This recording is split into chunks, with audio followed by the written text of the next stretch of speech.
home by another road. I like the way Matthew ends that segment of his birth narrative. The Magi, or wise men as they're often called, they had traveled a long distance. Foreigners who saw a beautiful bright light up in the night sky that drew them in, and they went searching for it. Searched for it with an open mind and an open heart and a deep, deep curiosity. Those are the keys.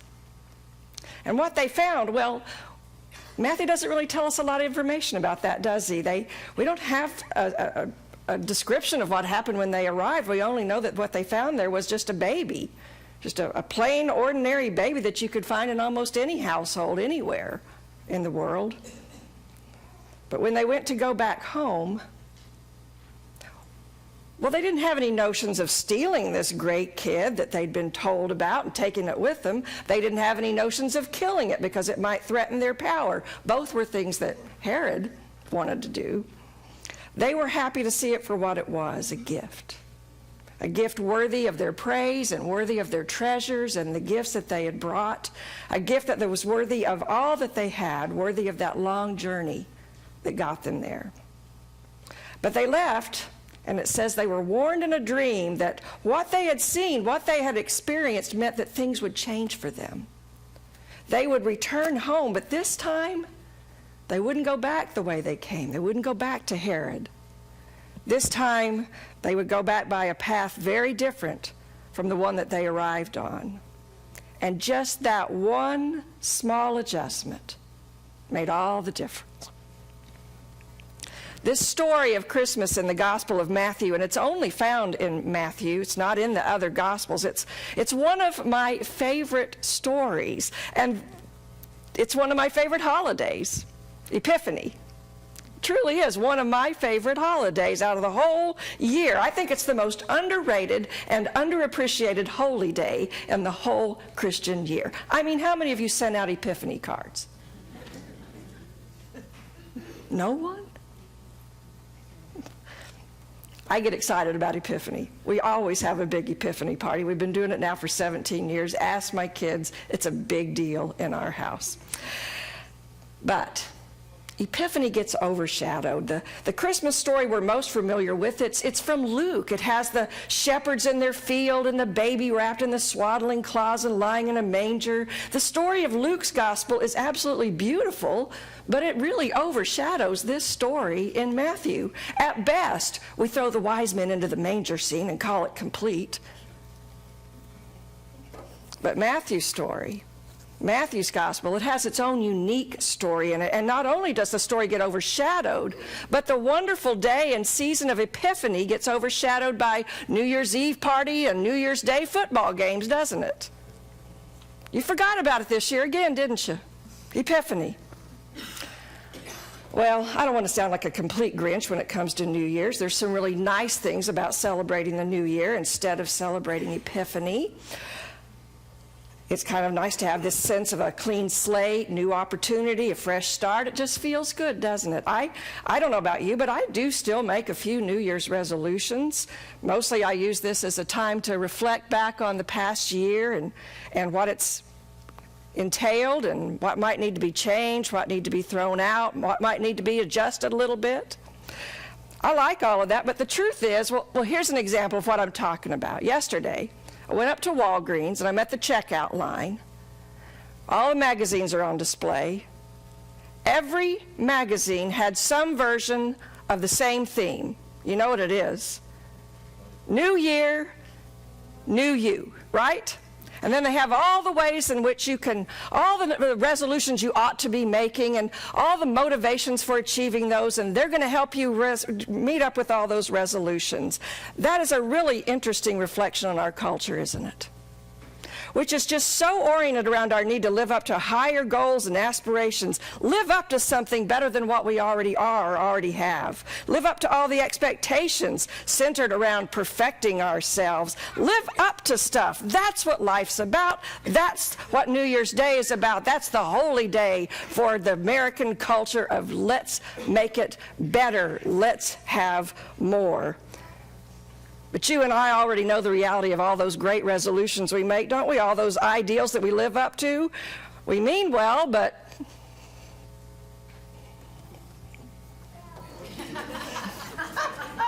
It's true, isn't it? It's just hard to live up to all the things we know we ought to do or ought to be. And Tom was talking about doing a series on resolutions, a 3-week series, and I said, yeah, but you know what's going to happen by the end of January. They're not even going to remember they made a resolution. Epiphany, that is the best holy day of the year. There's no rituals. There's no expectations to live up to. It's just a great holiday. It's just that we're so tired from Christmas, it slips by quietly, and it's noticed only by a very few who are curious enough to go looking for it. Epiphany. It's not a word you hear every day, but we do use it fairly commonly.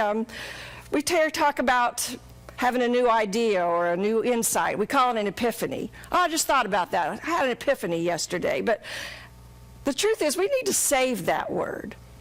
It's an important word. It carries a lot of weight with it. We need to save it for just those right experiences because it has a special place. Epiphanies are new insights, yes, but only when they are related to the essentials of life. Epiphanies aren't just clever ideas.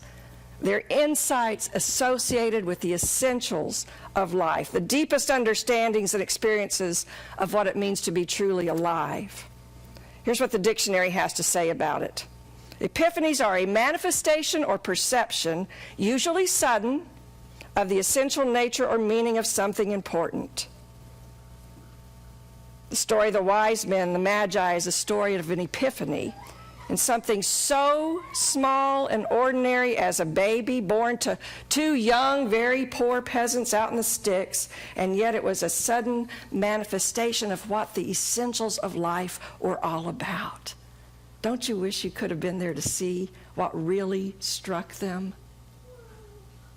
Epiphanies, a manifestation or perception of the essential meaning of life itself. So here we have 3 wise men, or well-educated men, and you know what? We really don't even know that there were 3. It doesn't tell us, does it? Could have been 3, could have been 23. Matthew doesn't say. All we know is there's just a group of wise men that came. We think 3 because they had how many gifts? 3.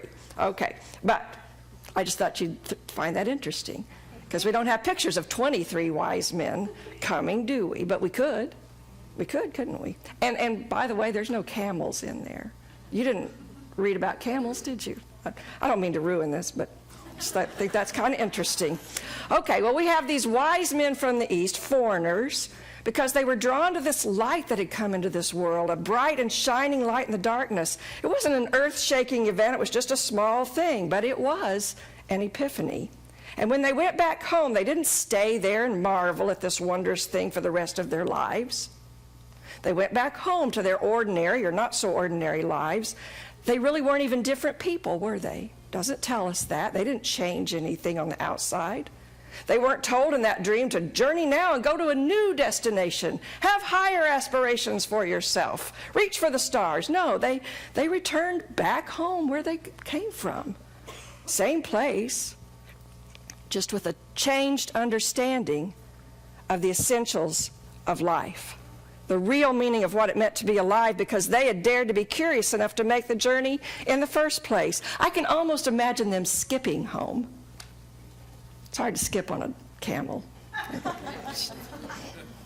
You remember that video clip we saw earlier, the foreign film version of it, where it's really a great little clip where the guy gives his girlfriend a gift, and it's just this ordinary little plastic tub of Play-Doh, and she's curious, isn't she? Curiosity is a key element here. She's curious, playfully curious, which is important. Play-Doh, she says, but no, he says, that is only half the gift.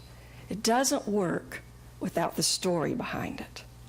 And the backstory was that someone saw something very ordinary. It was goo. I don't know if you could hear it, but it was goo that was made to clean wallpaper back before they had vinyl wallpaper, and the cold and from the heat would make it all black and sooty. And so it was a product to clean that off. But after World War II, when they had gas heaters, they didn't need the goo anymore, and the man was going bankrupt. The company was going bankrupt, and The guy's sister-in-law saw it. She was a preschool teacher. She gave it to the kids, and guess what? They liked it better than that hard old modeling clay, and she said, you know, why don't you just call it a toy?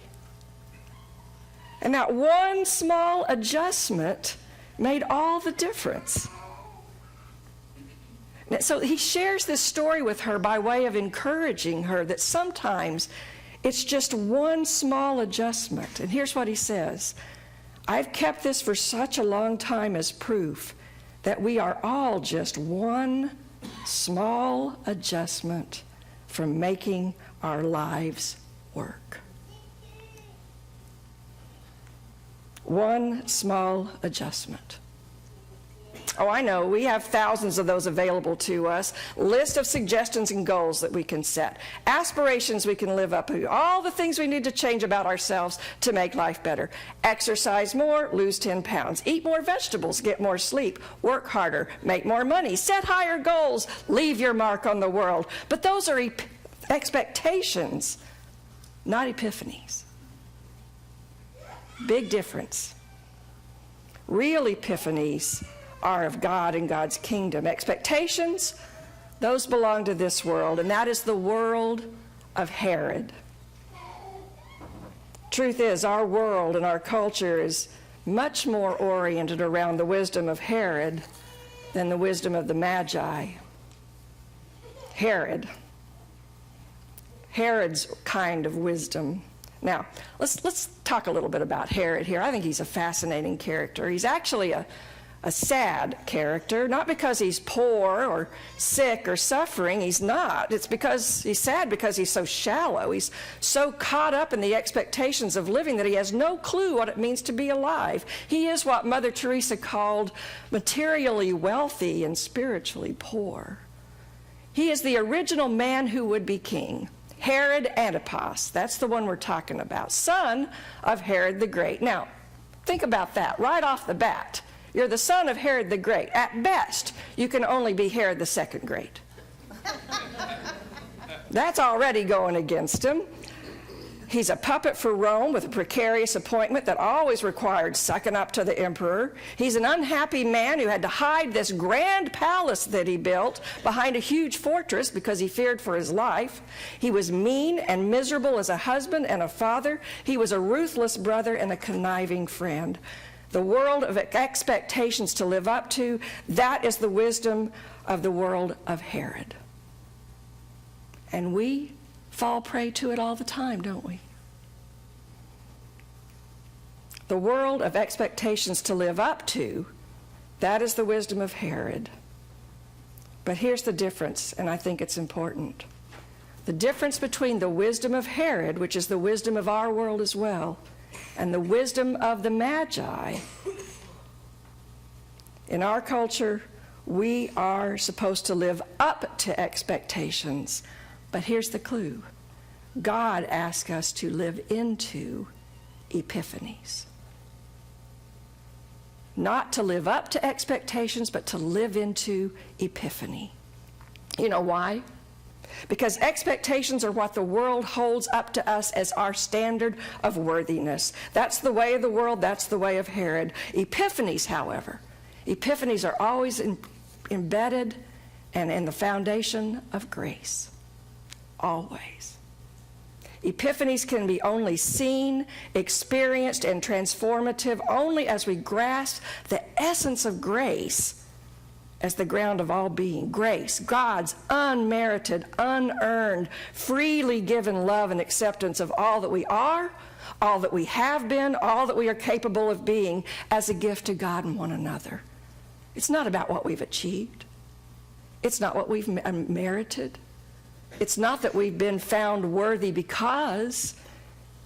It's just that we've been named out of grace as beloved. That is grace.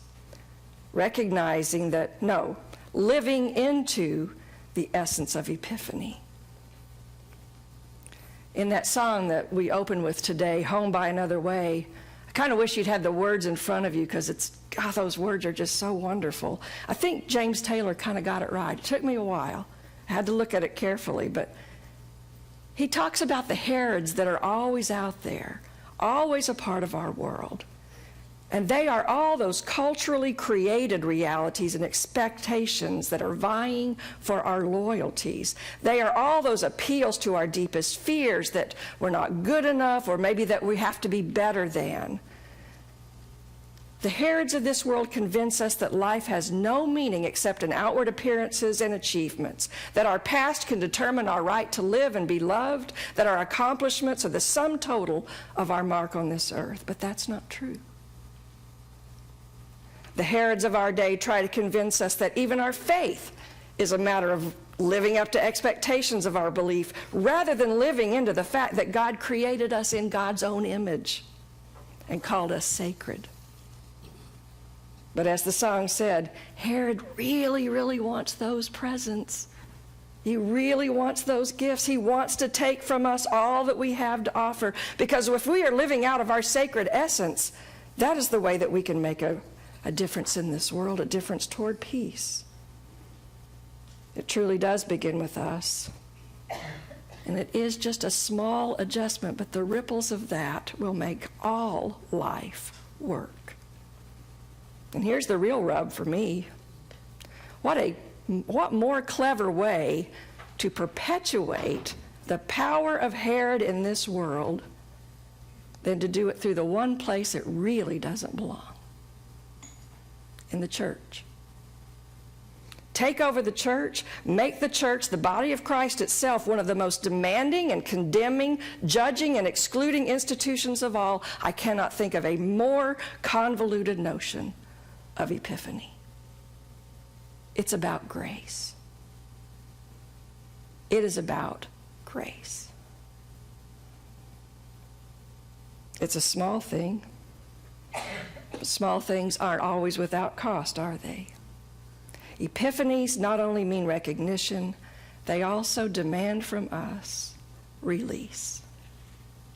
Release the expectations. Because here's the truth, you will never be good enough when you're using expectations as your measurement. Never. And this world, this Herod reality, uses that as a very powerful weapon to hold us in oppressive power. We have to release our expectations to control our own lives, to be our own little gods, to be the center of our universe and existence. We have to release that. We have to let it go. We have to let go of that for ourselves and for the people that we love. It's the wisdom of Herod, and it has never, never led anyone to a life of peace. We are not here to live up to expectations. We have been given life to live out our sacred essence. And that is all about grace. It's just one small adjustment away from making our lives work. So, happy Epiphany. Amen.